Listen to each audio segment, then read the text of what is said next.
YouTube Red Reptiles here with another video, and in today's video we are experiencing a cold front coming in tomorrow and the day after into the weekend, and I just want to take the necessary precautions and make sure that these tortoises do not stay outside.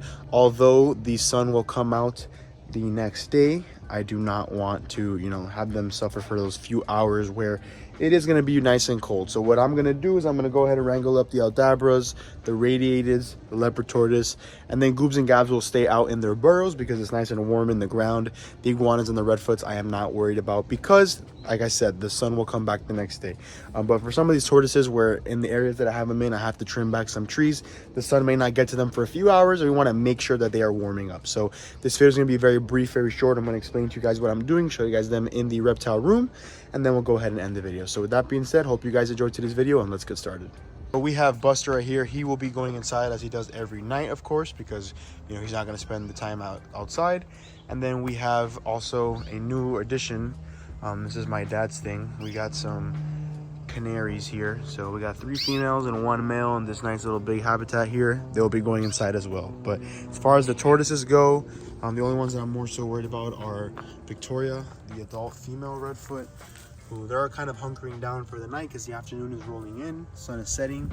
And then in here, which I'm assuming are all 3 of the Aldabras piled into one little tub here. So we got Aristotle, Plato, and Chades. These guys, I'll go ahead and cover this back up and put them inside the bins in the garage here soon. And then what I'll do is I'll go ahead and grab the the Radiateds that are back here under this doghouse, and then the ones that are kind of scattered around the habitat. But the Leopard Tortoise likes to hang out back here, so I'll go ahead and find her. There she is. She'll also come inside as well. So these guys will make it into the reptile room now, and just like I said, to make sure that for the few hours that it is nice and cold, they are going to be okay. And the only reason I would bring them in is because if the weather is going to get rainy, so wet and cold is very deadly to these guys, or like I explained, these bushes need to get trimmed back here in the next few weeks, and the sun isn't going to hit them directly until later on in the day. All right, so everybody is inside the reptile room. We've got Plato and Chales. We have the smaller radiated tortoises. These guys are all in one enclosure together. We've got Victoria, the largest female radiated. We have the Leopard Tortoise, of course, and then we have Aristotle.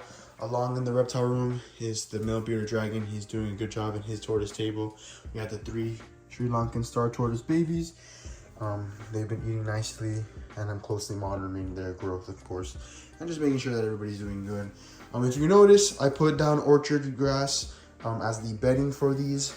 Honestly, the only reason I'm doing that is because I have a lot of it, so I don't mind using some of it, but this hay does get kind of pricey, and I would prefer to use like a cheaper, less edible hay for them as the bottom. But this is not gonna hurt me, of course. It also provides a nice cushioning for them, and if they did want to get a nice little snack, they can, because they can eat it. And if they do pee and poop, which is very likely, almost 100% certain that they will, it'll all go to the bottom and the hay will absorb it. So like that, it's less of them kind of hanging out in their own pee and poop, which has happened, of course, when I bring them in for rainstorms or things like that. Now, the only reason that I am bringing these guys in, like I explained to you, is because I don't want them to experience a few hours of that really, really cold weather. Then it kind of increases a little bit, but there's no direct sunlight. In the other habitats like Goobs and Gabs, the Redfoots and the Iguanas, I know that they're going to be getting direct sunlight pretty much almost about an hour after the sun rises, and things are going to warm up for them a lot better. So that is the only reason why these guys are inside and the rest are outdoors. Now,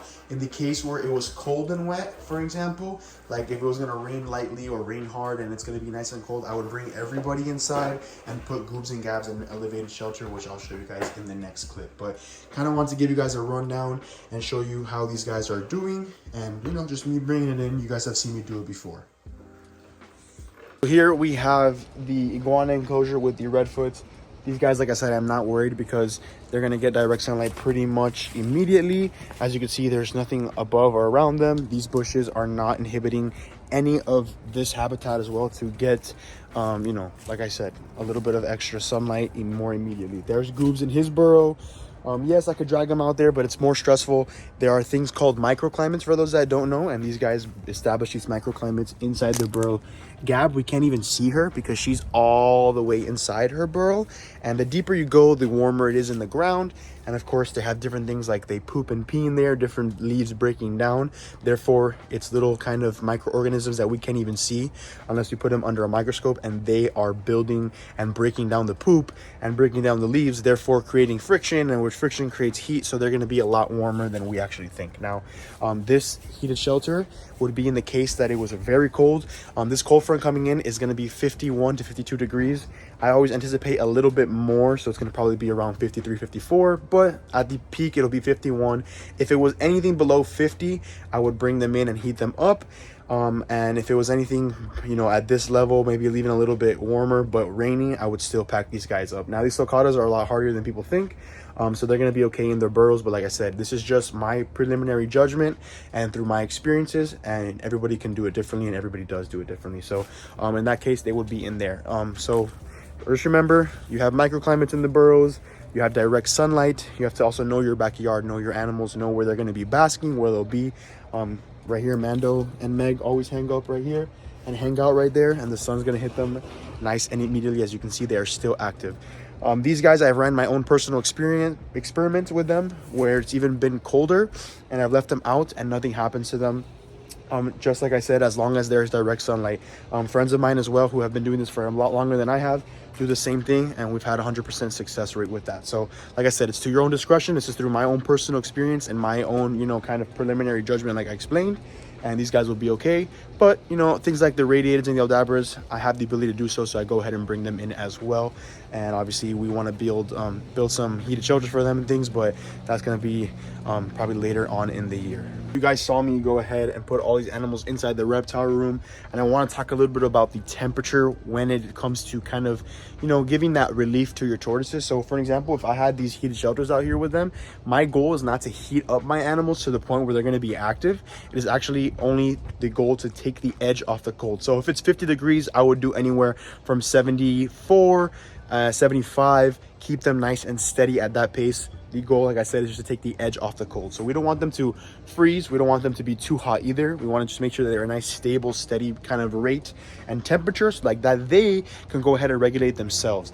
Now, in the case where it was a little bit warmer, I would not be putting them inside a heated shelter. They would have that option to be open, but it'll still be as a dry area for these guys. So you got to keep that in mind. You want to take the edge off the cold, not necessarily heat up your animals. Same goes for like the heated shelter. When I do goobs and gabs, I only put about 1 or 2 bulbs. Same for the iguanas, just to kind of give an ambient temperature, warm things up. Now, these animals in the reptile room are going to be more than okay because 1, it's dry. 2, it is a climate controlled room.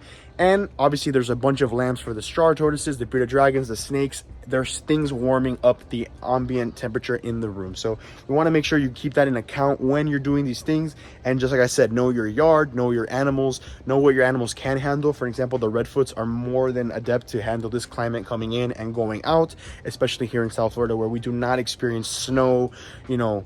In extreme cases where I'm at, we do not get anything that is going to be unbearably cold for any cold-blooded animal. So birds and things I go ahead and bring in and out regardless, but like I said, I pick and choose depending on the forecast and how I kind of project and, you know, judge what is coming at me. So this is pretty much like the first cold front coming into the area for this year. We probably will have more. We may not have as much as we anticipate, but like I said, always be prepared. Bring them in if you can. If you have 1 or 2 animals, I would just bring them in regardless. But like I said, the larger stuff can handle some of this weather. These guys, like I said, they would be able to if I had that direct sunlight coming into their habitat. But I'm just taking my own cautionary stuff and making sure that these guys are, you know, going to be well suited and comfortable as well, also for my own peace of mind. So everybody that needs to be inside is brought inside the reptile room. I'm sweaty and dirty. These guys are doing good. We'll go ahead and give you a nice little shot of them. Of course, Buster will go on the perch. The snakes are going to be a-okay in here. These guys have their lamps, and everybody's doing good. So just wanted to come on here and make a short video on what you can do for the cold weather that you may be experiencing. Now, this is for South Florida, of course.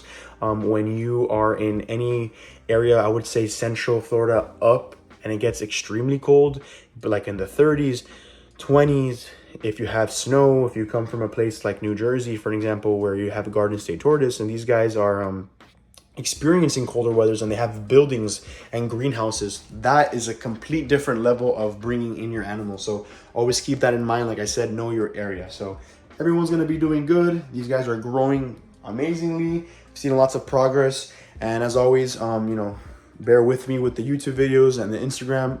I have a lot going on with grad school and stuff like that, so I do my best to tackle it all, but some things have to, you know, I can't make videos all the time. That's just what I'm saying. So with that being said, I hope you guys enjoyed today's video. Subscribe, rate, comment, likes, and see my fellow herpers for more daily content. Follow me on Instagram and on TikTok. And as always, feel free to comment down below what you want to see on this channel or any questions you have. I will try to get to you guys there. So thank you so much for watching. See you, my fellow herpers.